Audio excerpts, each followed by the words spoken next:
Hello everyone, friends and subscribers, Colonel Wisdom back again, and back to my old usual routine. I think I'm gonna title this video, I Just Don't Get It, or I Just Plain Don't Get It, because this isn't going to be about one particular topic, but I want to start off addressing some of the backlash from a few YouTube users from me commenting on weight, or my opinions on how I would feel about obese people. Some of you thought, not really most of my subscribers, just like I'm talking to anybody who's anybody who's listening to this audio and whoever it applies to. But I know I've gotten some backlash about my comments about weight, so much so to the extent that I got a challenge by Mr. Madhead. Well, he didn't really challenge me, but he just said, if I really understand that everybody or every black person doesn't have to be skinny, then I'm going to, the next video I talk about weight, I'm going to talk about how to lose it. Well, I accepted his pseudo quasi challenge of sorts. So since I am going to be talking about a certain morbidly obese person, why she doesn't know what she's talking about, I'm also going to begin on how I lost weight. I lost in 7 months, I've lost 60 pounds, and I've kept it off. Like, I completely kept it off, and I have no trouble keeping it off. I don't get any cravings for wanting to pig out or anything. I am 5'8" and 160 pounds. Last year, when I initially revealed myself as Colonel of Wisdom, and when I say this with love, went in on me, talking about my looks and stuff, at that point I was 5'8" and 220 pounds.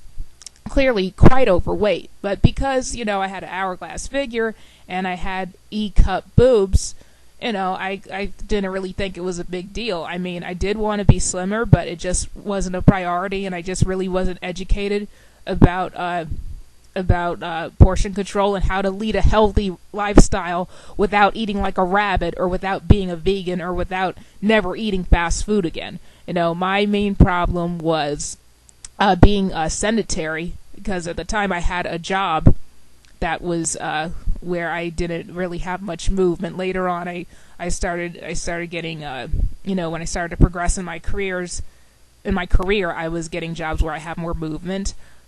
But anyway, my job required me to just be attentive to others, and always sitting down and never really having any time for me. And then I had no concept of portion control, and I think a lot of black people really don't. Like, we just overeat. Like, it's not just the soul food and whatever, because truth be told, I'm really not into soul food or pork like that. Like, I think pig feet and chitterlings are disgusting.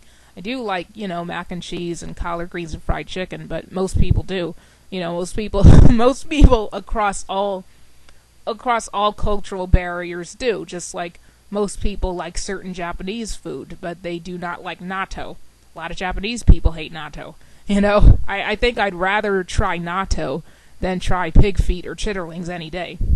But I'm going off on a tangent, so let me just get to, how I lost all the weight and how I kept it off. I've just been, pudgy, slightly overweight all my life, because a lot of people in my family, they also have bad eating habits, and they eat large portions, and they eat a lot of red meat, and, in extension, so did I. Although I do love fish and seafood. I think that was part of my success, was that I prefer fish over pork. I rarely eat pork. Like, I only have pork if it's pepperoni on a pizza, or if it's bacon on a cheeseburger or something, but, I really don't eat pork like a lot of my family does. I also don't eat steak. I don't care for steak unless it's in the form of Philly cheesesteak. So really, the reason why I wasn't going to talk about weight loss is because I'm not an expert in this.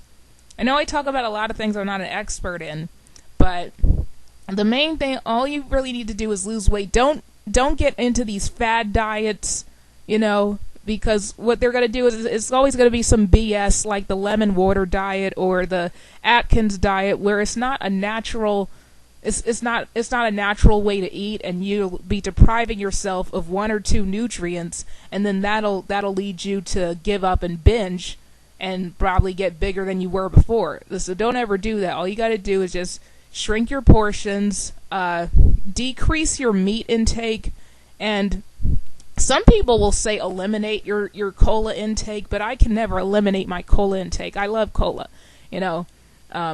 But I just know that I don't have to have it every day. Like, I know that things that I love to eat, I don't have to have them every day or once a week. I could just eat things that are just okay to me and be fine. Or when I do eat things that I love, I don't have to eat large quantities. Now, if you've grown up eating large portions like I have, if you may find that transitioning to smaller portions will be challenging for you. But the more you do it, then the more you won't. The more is not going to be an issue for you. The more you shrink the more you keep eating in smaller portions, the more naturally it will come to you, to the point where you can no longer eat large portions, and you look back on when you were younger and how you ate large portions, and you want to kick your own ass almost, because it's like, oh my God, why did I eat that much food? Why did I spend that much money? How could I have possibly eaten that much? If I try to eat that much now, I'm gonna be sitting there for 45 minutes with the itis halfway. You know, that's how it was for me. Oh, and also the walking. You know, being active. Try to really be active. If you live in a neighborhood that's not really safe to jog or anything like that, listen to your favorite music and do vertical sit-ups. It's when you have like your hands behind your neck, and you keep bending over till your elbow presses your knee, and keep doing that as your dance instead of instead of twerking, or instead of crotch thrusting, or whatever spasmodic seizure thing that I do because I have no rhythm. Actually do genuine exercise moves, or something that simulates exercise moves when you're listening to music. That was very easy for me because I don't go to clubs. I've never been to a club in my life. When I want to listen to music, I listen to it at home. And I prefer not to dance in front of my husband because I hate doing it, like it's embarrassing. I know it sounds petty, but I'm just kind of weird like that, or I'm neurotic like that. But, and increase your water intake. And if you're going to drink fruit juice, only drink fruit juice that's 100% juice. I'm really big on that.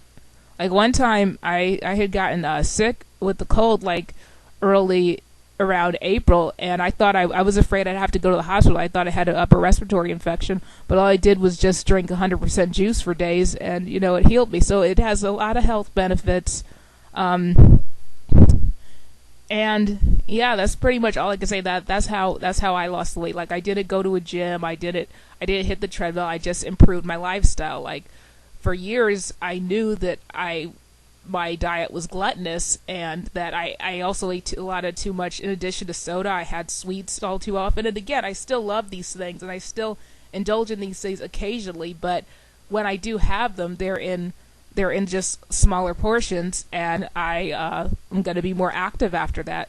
And so that's how I did it. If I think of anything else that aided me in my weight loss, maybe I'll... Oh, and also remove yourself from enablers. Try to be away from people who have a poor diet, because if you live in close proximity to people who have a poor diet, then in the extension, your diet's going to be poor too. So do that if you can. But now I'm going to get to things what I just don't get. So like I said in my previous video, it really irritates me when people who have a problem with what I say or how I say things, when they make assumptions about my life. And like I said, some assumptions are fair. Some assumptions make sense, but others, it's just an obvious ad hominem attack or shaming tactic, or just a way to shut you up. But one of them is that I hear from women and men is that I do this somehow for male validation, or to be some type of queen bee or something, or to just like put down or just bash other women. to make myself feel better, and it's really not that. Like my opinions are my own. It's not because of what somebody on YouTube had to say. I've always had very strong opinions. I've always gone against the grain. And a certain person on YouTube that doesn't like me keeps trying to throw, "Oh, you were bullied in school," in my face, like that's doing something. And I'm like, so what? That wasn't confidential information. That was information I've shared publicly, and that was information, with other people and on another account. But that was information I shared publicly. I had no problem. I really don't care if everybody knows it. That's not why I do my videos, though. But I really do want people to know that, because of that, I was able to avoid a lot of bullshit and a lot of failure that seems to plague our community because of that. And I'll tell you why. Because it taught me early in life that you have to look out for number one, that you can't give in to peer pressure, and you can't give in to just wanting to be popular. You have to look at reality. You have to look at what's going to benefit you most in the end. And what benefited me most in the end was me being myself. A lot of times you'll hear stories about black women who look like me. They tend to be like extra Afrocentric and or extra ghetto because they want to overcompensate for their mulatto-esque phenotype. But that's never been me. Like you got a problem with the way I look or the way I or the things I like. You could kiss the lightest, brightest part of my ass. That's always been my attitude. And I don't verbalize it, but I live it.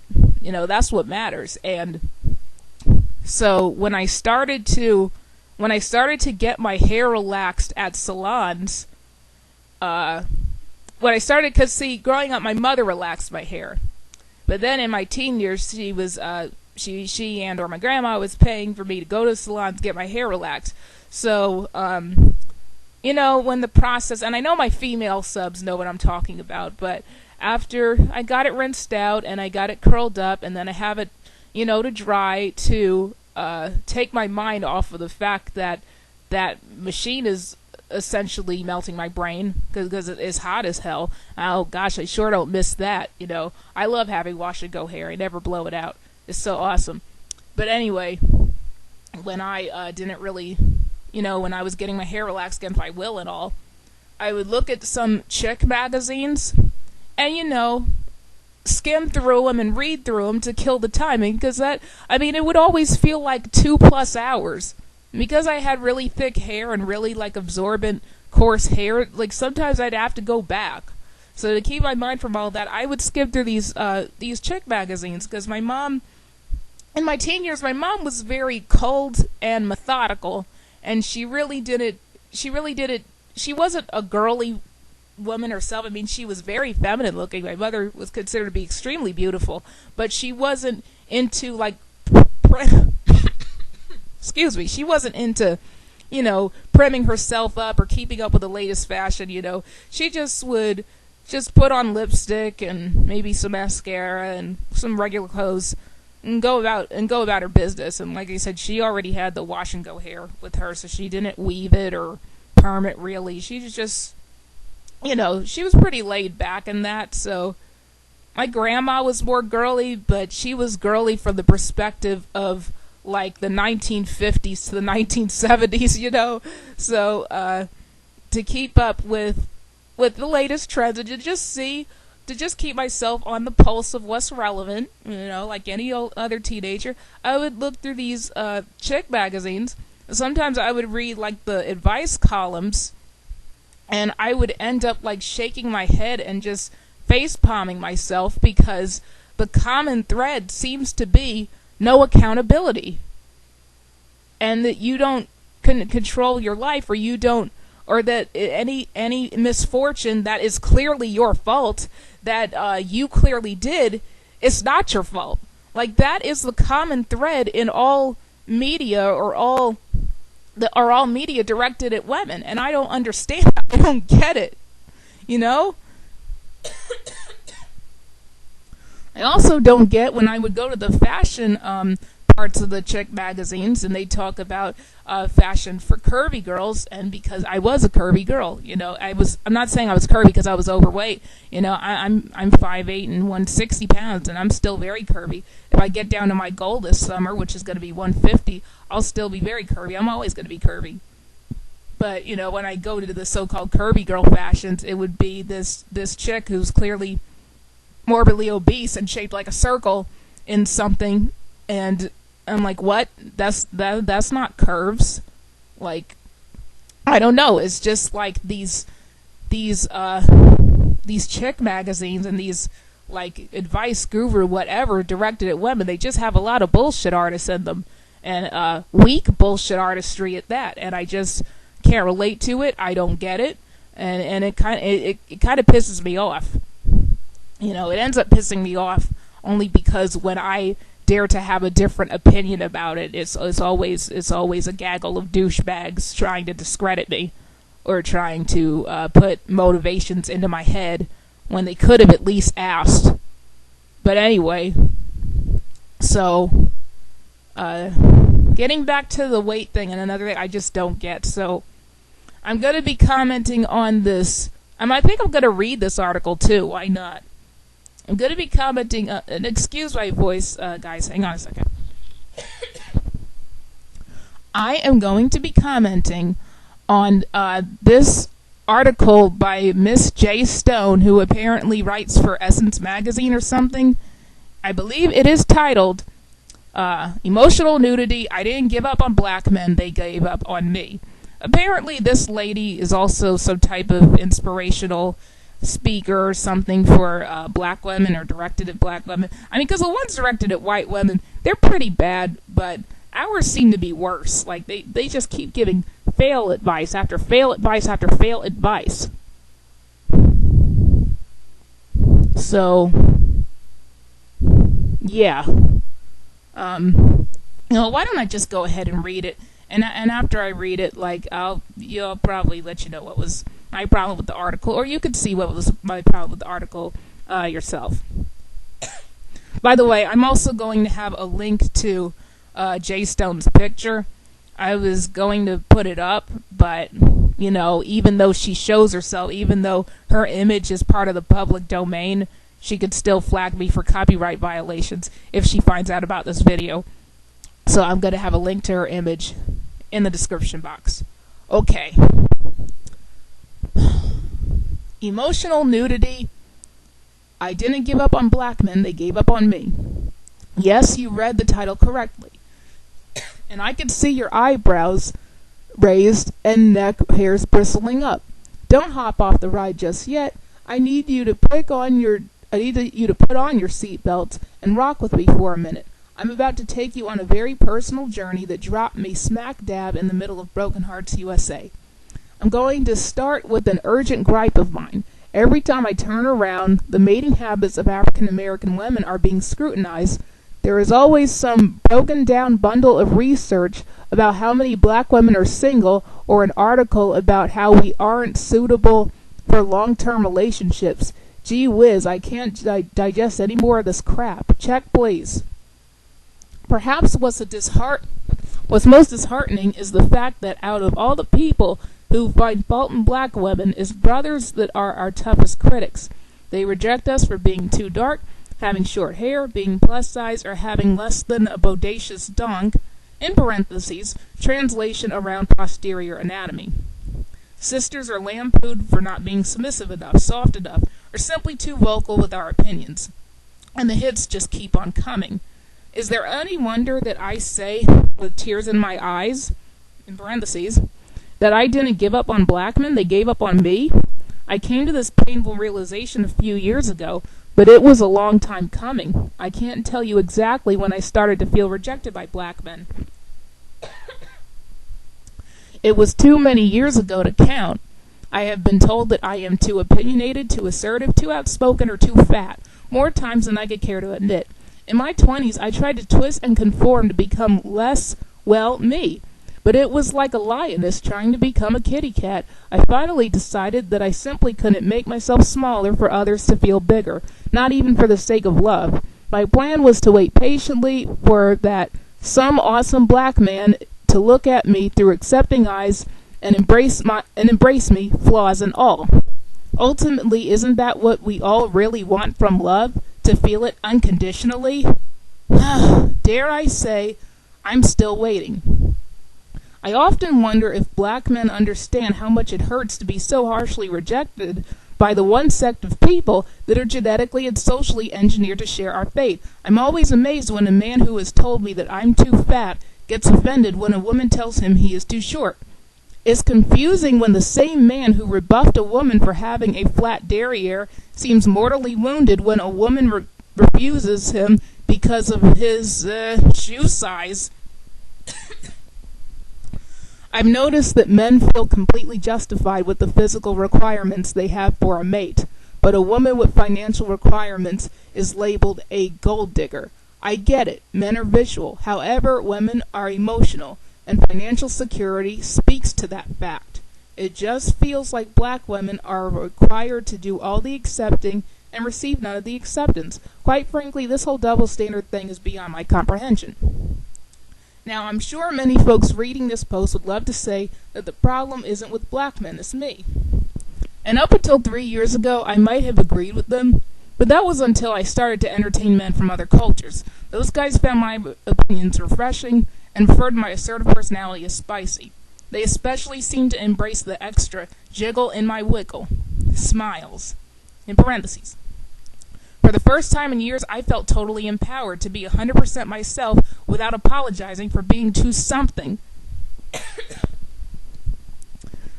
At first, I really did feel guilty over all of this. I was taught to stand by black men no matter what, and to be their support and balance when times are good or bad. I was determined to be loyal, even though it was clear that reciprocated loyalty from black men came with conditions. At some point, I had to realize that my behavior was the definition of insanity, yet I was expecting different results.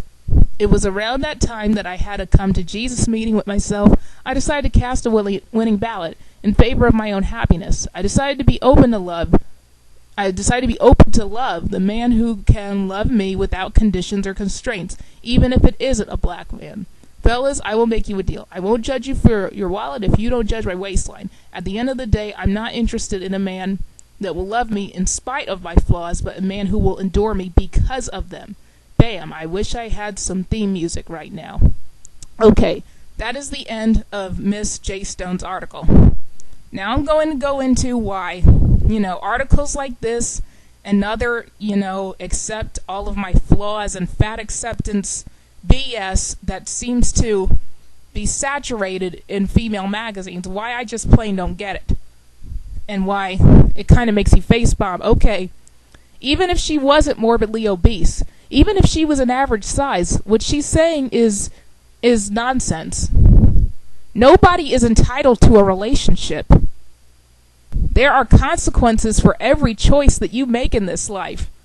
Because let me tell you, even though I'm married now, even though I was very fortunate and, I had a lot of serendipitous, almost cosmic things happen to me in the past couple of years that led me to my soulmate.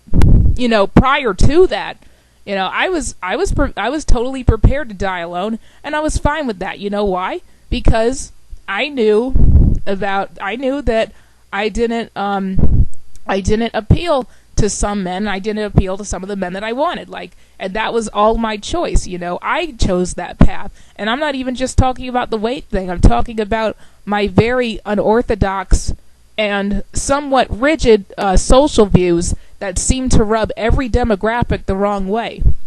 For one, I'm not atheist now, but at the time I was atheist.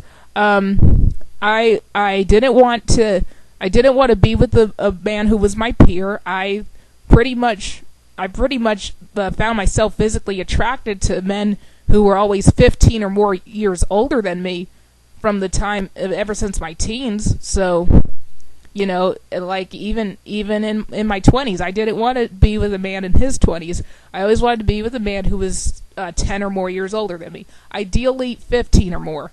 That was one thing. I didn't want a man with children, though. A lot of older men have children, especially black men. What else? A man had to find at least most of the things I like entertaining. And there's a lot of things that black people enjoy as entertainment or places they like to go to that I don't do at all. I needed someone who doesn't smoke. Someone who doesn't drink would also be preferable, but the smoking thing, that was a must. I can't tolerate cigarette smoke. I had these because I would rather be alone and be with my rabbits, than just deal with other people's bullshit. I don't like being around people who I don't enjoy, whose company I don't enjoy. So yeah, and I never did the whole casual F buddy type of thing, because that's just not me. Again, I'd rather have nobody than I don't want to share my body with someone that I don't know or respect or love. I can't. I don't understand that, or someone who doesn't care about me. Or if the feelings of love aren't mutual, I can't do that. I just can't. I don't know. Maybe that makes me the weirdo. Like I said, I have most of my views, they're unpopular with most people across all demographics. And I know that when you choose not to be a sheep, when you choose to take a red pill, that life is going to be kind of lonely. But I was prepared for that ever since I was a small child. I just knew that. But again, that's the choice that I made in life. That was the consequences that I was willing to handle for my choices. But some of these women, they make certain choices in their life, because unless this Jay Stone lady has Prader-Willi syndrome, or unless she has some rare gland disease, or unless she has to take medication with a bunch of steroids just to keep herself alive, unless it's any of those circumstances, her morbid obesity is clearly a choice. The only time it's not a choice is when you're talking about children, because children are at the mercy of their parents, and children can only eat what their parents give them. But after that, it is a choice. And she chose to make herself this large, and she doesn't seem to accept the consequence of the fact that when you're going to be this large, most people don't want to have a relationship with you, and for good reason. I'm going to have a link, again, to her image, and also to a video interview on YouTube where she was on somebody's radio show explaining about the article and explaining how the backlash made her feel so bad. In my opinion, as I said, no one is entitled to a relationship. I don't know why we seem to understand that nobody is entitled to a house, nobody is entitled to a car, nobody is entitled to a job, a certain career. You have to do things to work towards that. You have to do things to earn that, to make you worthy of those things, to make you worthy of having those things. You're not entitled to it, but for some reason we think we're entitled to intimate relationships and marriage. And I don't understand it. There's a group of men out here who think that too. They're called TFLers. True Forced Loneliness, for those of you who don't know. Those are the men who think that no matter how across the board undesirable they are, that they just deserve a woman because everybody deserves somebody. You know what? These men get torn new assholes by everybody, especially other men. Because most men seem to understand that you have to do something or have something to earn companionship. Most men seem to get it, but a lot of women really don't get it. And I don't know why, and I don't get it that they don't get it. And these same messages seem to be especially concentrated in stuff that's made, for black women, by black women. There's black girls coming up. Some of them are obese or overweight due to their mother feeding them crap, and they don't understand. And again, I've been there. I used to be overweight, so I know what I'm talking about. I'm not just I'm not just some skinny bitch. I'm not skinny at all now. I'm not just some skinny bitch who's just shitting on big chicks just to make myself feel better. That's really not it. It's just that I just see the bullshit for what it is. Hell, even when I was chubby, I saw the bullshit for what it was. I just look back on my life and I just never, my mother never exercised. Even now, she still doesn't exercise. I mean, her job is physically demanding, but she doesn't. It wasn't physically demanding when she was younger. She had a different job, but because she had that high metabolism, and she was tall, and she still had like a 25-inch waist with big wide hips, and she still looked slim to medium sized with curves. She just kept sitting on ass, shoveling crap into her mouth, and never working out. Same with my grandma. I mean, my granddad was a black man ahead of his time. He was born in 1930. My grandfather, but he was a very strict. He had a very strict no fat chicks policy. He did not, when he and my grandma married. My grandma was like 5'7" and 125 pounds. And then she maintained that until she was in her 60s, even after having children, because again, high metabolisms. But some people who have high metabolisms, they abuse that by shoveling crap into their mouths because they know there's no consequences for what they do.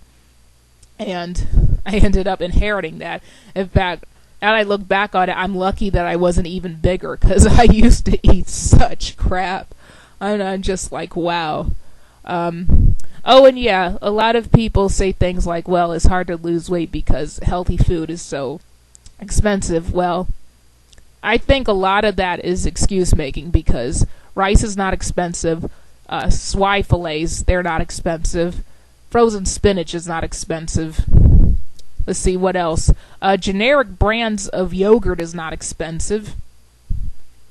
And a lot of times, 100% fruit juice is on sale. And the generic kind, that's not expensive. People just like to purchase what they think tastes good, ultimately. I mean, all those other foods that I mentioned, you could work at Walmart and you could easily have access to those foods. Especially if you can get an employee discount, But yeah, I just don't understand why this lady, let's put her morbid obesity aside, but I do want to stress she is in fact morbidly obese. She's at least 400 pounds.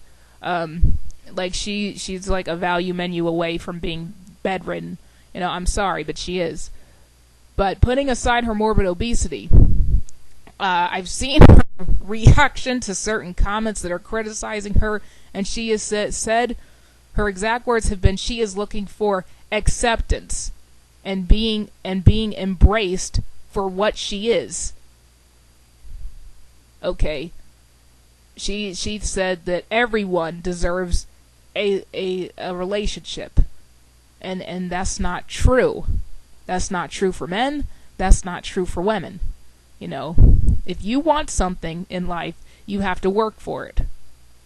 Or at the very least, you have to at least have something. Whether it's willpower, discipline, charisma, brains, beauty, being a good person. Being financially stable, being able to manage money. You have to have skills. You have to have social skills. They're not just given to you. It's not something you're entitled to. And I don't know why that's women are being told this, because it's not reality, and it's just not logic. And I'm done. I think that's pretty good. But yeah, I really don't understand this Jay Stone lady. Oh, and quite frankly, she really had none of my sympathy in that interview on the radio station, when she was explaining that some of the really negative, asshole-ish comments were making her cry or making her feel stressed out. Because, I mean, look at the title of the article, and then look at the opening. She knew what she was doing. Okay? She knew exactly what she was doing. She knew that she was going to rile up black men, and she knew that this was going to be interpreted as pro-interracial propaganda. I have nothing against interracial relationships, by the way, as I've said earlier.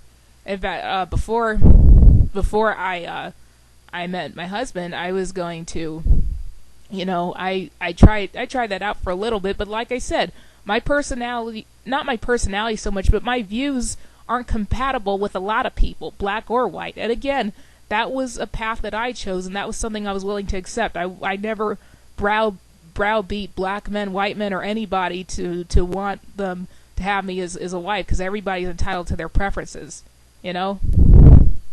I don't want to. I didn't browbeat my husband to be with me. He was just enthralled with me by my looks and by my intellect and by my views, which was great, and the feeling was mutual. That's how it should be. Nobody should be guilt tripped into being with you. I don't want somebody guilt tripped into being with me, or being with me because, oh, I'm a nice person, but they're going to help me out with my morbid obesity. No, I don't. Yeah, don't get it. I think I'm done. I just want to know. But yeah, getting back to Jay Stone, she knew what she was doing. She knew that this was going to attract, this type of attention. And she wanted it for attention. She's trying to make a name for herself. And that is okay. Nothing's wrong with that. But accept the negative criticism that's going to come your way. If you want to put yourself in some spotlight, if you're going to go in a crowd with a megaphone saying, hey, look at me, look at me, look at me, I mean, expect that. Expect criticism. Especially when you knew that you were trying to rile up black men. Because it was so funny how she was saying that, well, African black men and West Indian black men loved her weight and her personality, etc. Okay, well, if that's the case, then why did you think black men gave up on you? If those black men liked it. I mean, because, yeah, we have so many discussions about foreign black people versus American black people or whatever, or black people from the UK, but hey, at the end of the day, black people are black people, so really, if that's really true, and why is it that you're in your early 40s and you still haven't found anybody if all these men found you desirable? Huh? I'm just saying. Okay, that's it. Colonel Wisdom out. See you later.